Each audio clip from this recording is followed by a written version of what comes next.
December, nag-bleeding ako at yung cause ng bleeding dahil sa meron akong polyp.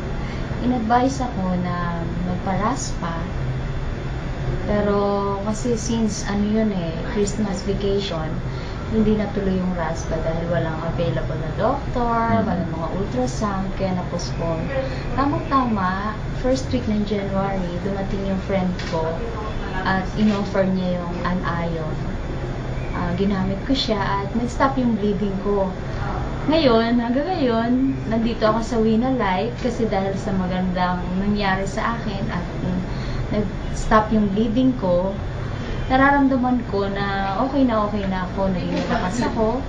At maganda rin yung nangyari dahil nagkaroon ako ng negosyo kasi mas nakaka-relate ako na dala ng product kasi sa magandang experience na nangyari sa akin.